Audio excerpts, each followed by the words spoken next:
Hello there! Welcome to Mighty Obstacle Studios' Month in Review for April 2023. You may be asking, why am I making these? Well, one issue I've noticed during my hiatus with Draco Blood is that I seem to have difficulty conveying information properly.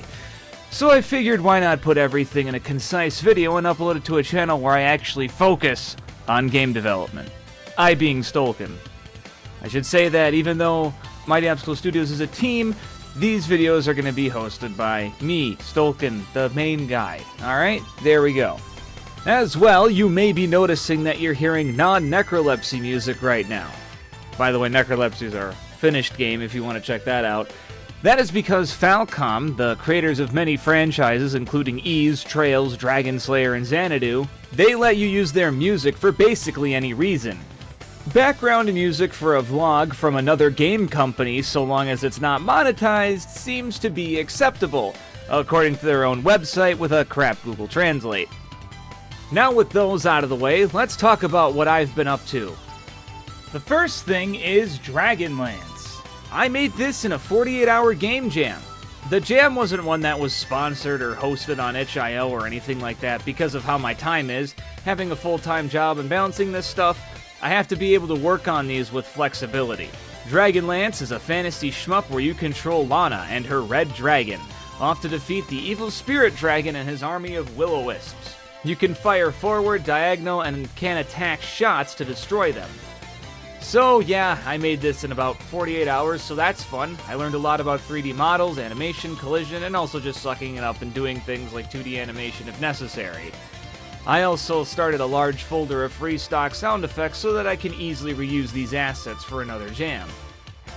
Now you may ask though, why didn't I do that here on this channel?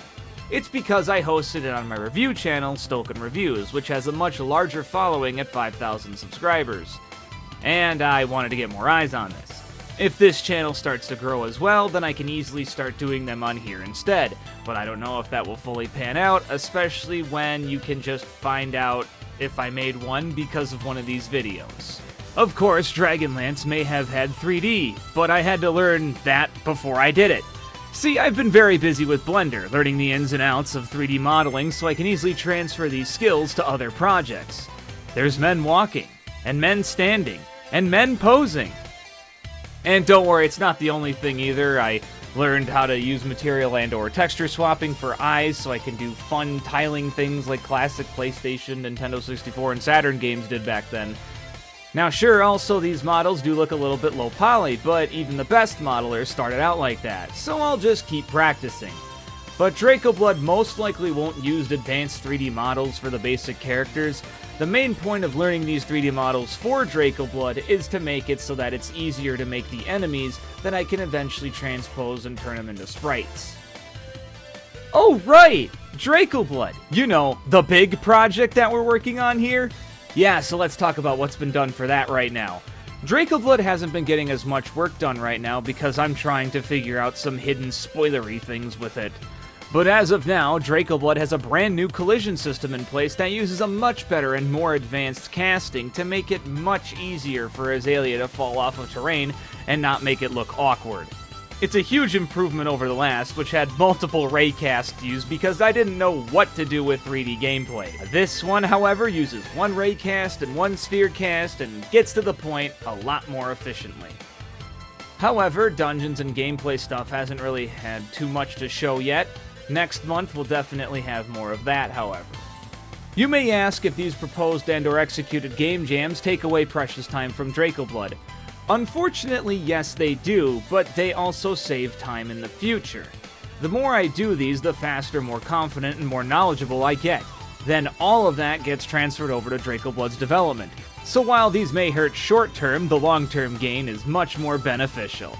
And I don't really plan on doing these game jam stuff forever. It's more like a few every once in a while.